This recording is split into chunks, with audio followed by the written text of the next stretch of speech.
BRICS began as an investment term coined by Goldman Sachs economist Jim O'Neill in 2001, identifying Brazil, Russia, India, and China as emerging markets set to reshape the global economy. The idea quickly evolved from a financial concept into a political project, as these nations recognized their growing economic weight and sought greater influence in global governance.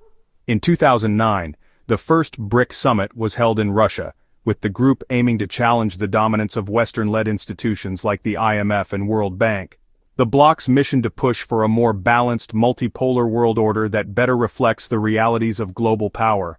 Despite their differences, India's democracy, China and Russia's authoritarianism, Brazil's Western ties, the members found common ground in their frustration with the status quo. BRICS started as a loose forum, not a formal alliance, but the shared desire for reform kept the group together. Their collective voice represented a significant portion of the world's population and economic output, demanding a seat at the table as equals. This transformation from acronym to political force set the stage for BRICS's ongoing evolution. In 2010, South Africa joined, turning BRIC into BRICS, and giving the group a presence on every inhabited continent. This move was less about economic size and more about representing the global South, broadening the bloc's legitimacy. The creation of the new development bank in 2014 marked a major step, offering an alternative to Western financial institutions and prioritizing development without political strings. The 2020s saw dramatic expansion. At the 2023 Johannesburg Summit, BRICS invited Argentina, Egypt, Ethiopia, Iran, Saudi Arabia, and the UAE, though Argentina later withdrew. The addition of major energy producers and regional powers increased BRICS's economic and political clout.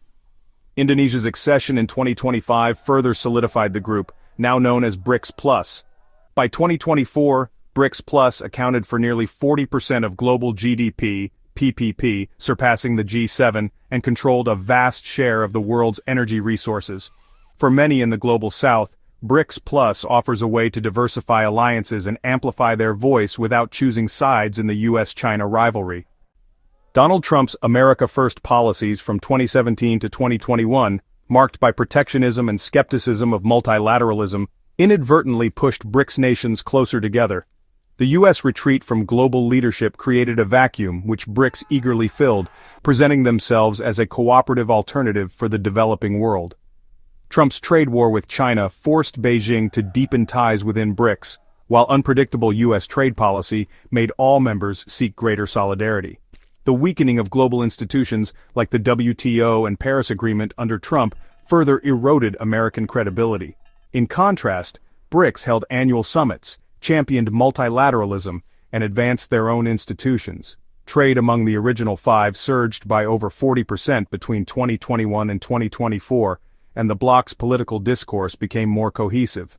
Ironically, America's inward turn accelerated BRICS's transformation from a loose economic group into a more ambitious geopolitical coalition. Trump's policies, meant to strengthen the US, instead catalyzed a united front among emerging powers. Western sanctions on Russia after its 2022 invasion of Ukraine forced Moscow to pivot decisively toward its BRICS partners, especially China and India. Cut off from Western markets, Russia redirected its energy exports to Asia, with China and India becoming its top buyers. China's share of Russia's trade soared, providing Moscow with a crucial economic lifeline and blunting the impact of sanctions. The sanctions also accelerated BRICS's push for de-dollarization, as the West's weaponization of the dollar alarmed non-Western nations. BRICS members began trading more in local currencies, with the Chinese yuan gaining prominence. This realignment bound Russia more tightly to China, creating a powerful Eurasian bloc opposed to US dominance. The sanctions made BRICS Plus more attractive to countries like Iran, seeking protection from Western economic coercion. The network became a shield against sanctions, strengthening its appeal as a counterweight to the G7. The West's attempt to isolate Russia, instead, showcased BRICS's utility as a geopolitical alternative. The bloc's growing cohesion is a direct response to Western pressure. China's rise as Brazil's top trading partner since 2009 has fundamentally shifted Brazil's economic orientation. Brazil supplies China with commodities like soybeans and iron ore, while China invests in Brazilian infrastructure and technology.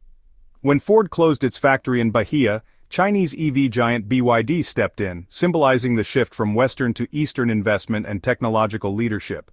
Under President Lula, Brazil has deepened ties with China, advocating for BRICS nations to trade in their own currencies and questioning US dollar dominance.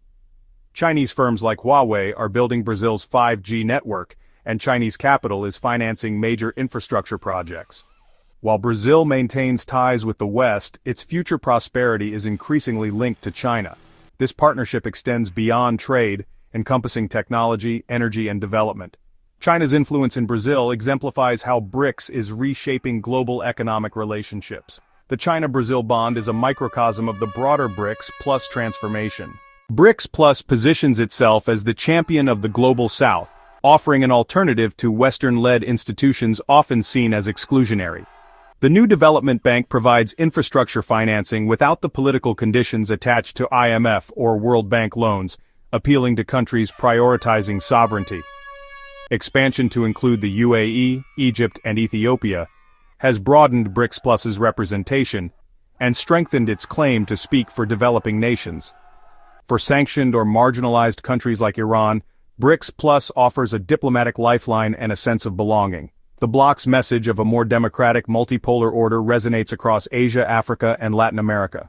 However, internal contradictions remain. China's dominance and the mix of democracies and autocracies can create tensions. Despite these challenges, BRICS Plus continues to attract new members seeking alternatives to Western models. Its appeal lies in offering a platform where emerging economies have a real seat at the table. BRICS Plus's greatest strength is its scale and diversity, representing a huge share of the world's population, economy, and resources. This diversity gives it legitimacy as a voice for the non-Western world, but also creates internal challenges. The Bloc is not a formal alliance.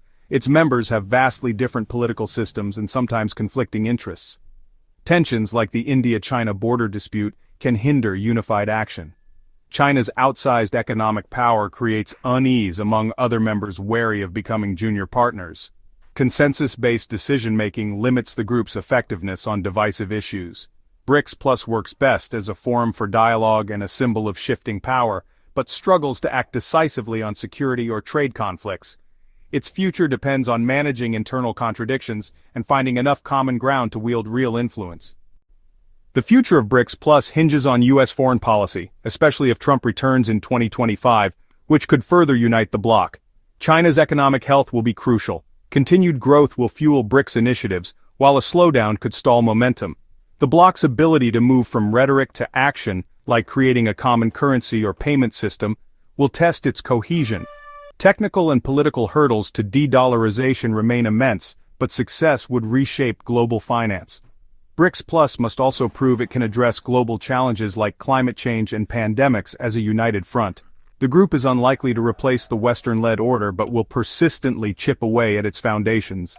BRICS Plus will remain a significant, if fragmented, pole in a multipolar world. Its influence will grow as it offers the Global South a platform and an alternative vision for global governance.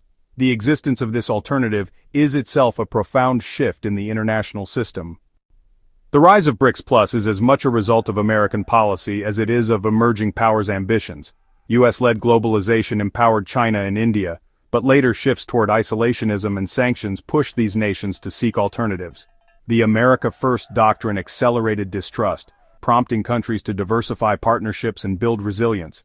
Sanctions and the weaponization of the dollar made de-dollarization a strategic priority for many. BRICS Plus now offers a parallel financial infrastructure, immune to U.S. pressure. The world of 2025 is one America helped create, though not as intended. The challenge for U.S. policymakers is to navigate this new multipolar reality. The global order has changed and there's no turning back.